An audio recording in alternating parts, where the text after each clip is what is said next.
D'entrer dans une usine, d'entrer dans un atelier de production, j'adore. Les bruits, les odeurs, c'est sûr qu'il y a certains bruits, certaines journées qui peuvent être plus agressants que d'autres. Mais c'est toujours en action, toujours, ça bouge alentour, c'est plein de vie. Les odeurs, c'est fou. Il y en a qui disent qu'ils détestent les odeurs. Moi, j'aime les odeurs d'atelier. J'étais comme un enfant quand j'ai eu ma première paire de bottes de travail. Une petite fille à qui on donne un cadeau qu'elle désirait depuis des années.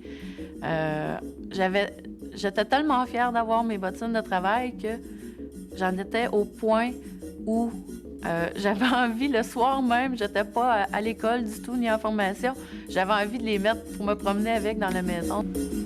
La poussière, oui, c'est sûr. On travaille dans le métal. C'est sûr que c'est sale un petit peu. J'ai un cheminement qui est relativement long. Je suis partie très de bonne heure de chez mes parents pour aller étudier en technique d'intervention en délinquance. C'est pas que j'aimais pas ça. J'avais envie de voir d'autres choses, de vivre d'autres choses, donc j'ai interrompu pour aller travailler. Puis j'ai travaillé dans le milieu des bars pendant environ 4 ans, 5 ans. Quand la place où je travaillais a fermé ses portes, j'ai décidé que c'était le temps de retourner aux études. J'ai demandé de l'aide au niveau du centre local d'emploi. Ils m'ont envoyé voir un orienteur. Tous mes intérêts se retrouvaient dans les milieux non traditionnellement réservés pour les femmes. À partir de là, le choix était un petit peu difficile parce qu'il y avait plusieurs domaines qui m'intéressaient. La formation en ferblanterie-tôlerie, en gros, c'est la transformation du métal en feuille. Quand j'étais petite, je sais qu'il y a une chose qui m'a frappée quand j'ai commencé le cours puis qu'on est tombé dans le dessin. J'avais demandé à mes parents une table de dessin. Mais c'était pas pour dessiner des robes de Barbie et des choses comme ça. C'était vraiment là, pour faire des choses concrètes. Des maisons, des objets, des foyers, je sais pas. Quand j'étais petite, là, moi, je suis le bébé de 4. Puis j'étais tout le temps dans les jupes dans les pantalons à mon père. Tout simplement, là, j'étais tout le temps en train de fouiner. Qu'est-ce que tu fais? Je veux voir. Je voulais apprendre. Il touchait après un moteur. Il faisait des rénovations après la maison. J'étais tout le temps après. C'était bien rare que j'étais dans la cuisine là, à ce moment-là. C'est ça, c'est des choses qu'on se rend pas compte, qu'on se rappelle. Là, moi, ça m'est revenu là, dans le début de ma formation. Là, la table à dessin. C'était vraiment frappant. Là, je voulais faire du dessin. Puis c'est le fun parce que dans la formation, on en fait beaucoup.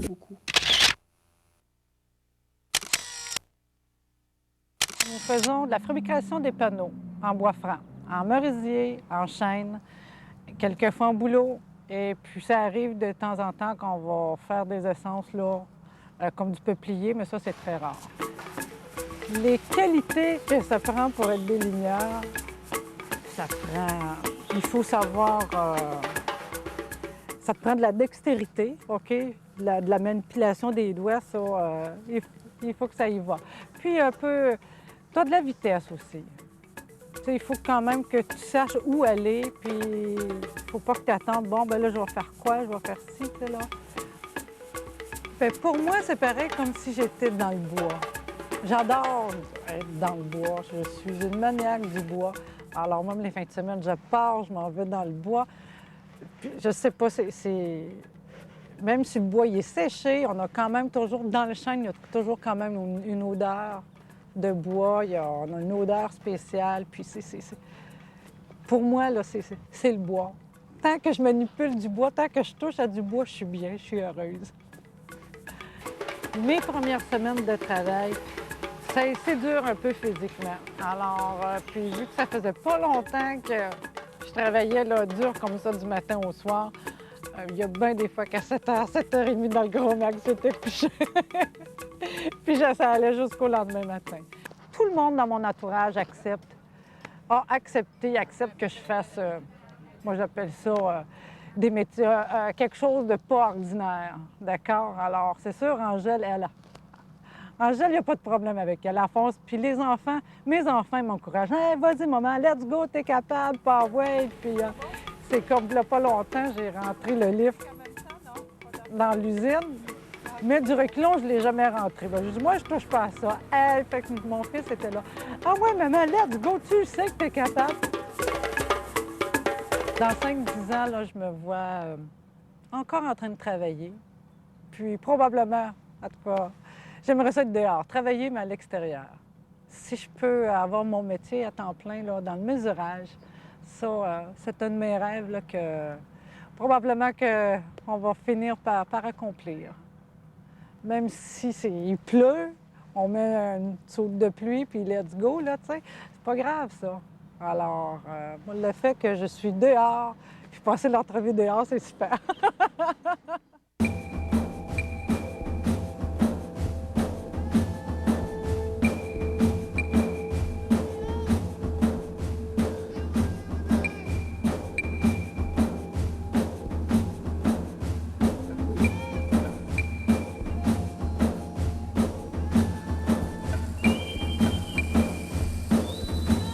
J'étais beaucoup passionnée par les mathématiques, les physiques, les sciences, mais de savoir où appliquer ça c'est pas tout de suite au départ que j'ai su ça. Donc, je savais que je voulais pas vraiment devenir professeur, donc maths, physique, ça avait tendance un peu à mener plus vers ce genre de choses-là ou à la théorie, tandis que l'ingénierie, ça avait un côté applicable, pratique, intéressant. Et je pense que pour moi, c'était un très bon choix.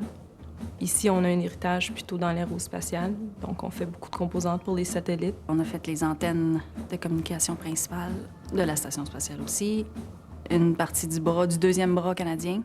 On travaille, c'est à peu près 85 du bras canadien qu'on fait ici. Donc, toute l'électronique du bras, c'est notre contribution. Puis aussi, on a un nouveau département broadband. Ça, c'est Internet par satellite à très, très haute vitesse. Alors, mon projet spécifique, c'est une assez grosse équipe. C'est alentour de 70 personnes, dont la plupart sont associées à temps plein au projet pendant une bonne période.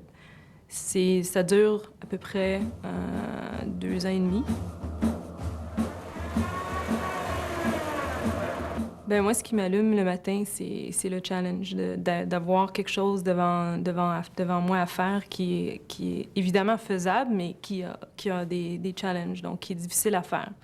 Alors, le fait d'avoir quelque chose d'intéressant comme ça, et puis à la fin de la journée, de pouvoir dire j'ai fait quelque chose, j'ai atteint mon objectif, j'ai même surpassé mes attentes, ça, c'est ça qui est stimulant. Je me souviens qu'à la fin de mon bac, l'automne, juste avant de finir, à l'ETS, ils font des journées carrière dans le hall d'entrée. On a un gros hall d'entrée, puis il y a une journée de thème, c'est l'aérospatiale, l'aéronautique ou peu importe. Cette journée-là, bien, c'était l'aérospatiale. Je me suis dit, bien là, c'est ma chance, tu sais, je vais aller me présenter, je vais me faire connaître. J'ai vu toutes les photos qu'il y avait, les présentations, tout ça, puis je me souviens que j'avais dit à la personne, ben moi, c'est ça que je veux faire. Puis il m'avait dit, wow, t'as de la lumière dans les yeux. Fait que finalement, j'ai donné mon CV, puis j'ai été appelée pour une entrevue, puis ça a marché. Dans 10 ans, où est-ce que je voudrais être? Je voudrais être toujours ici. En fait, je voudrais rester dans le domaine technique le plus longtemps possible. Je voudrais le plus longtemps possible, travailler dans les laboratoires, travailler avec les techniciens, travailler avec vraiment les unités. Moi, c'est ça qui me passionne, c'est ça qui fait que les journées passent vite. Fait que je pense que dans 10 ans, si j'ai encore ça, je vais être bien contente.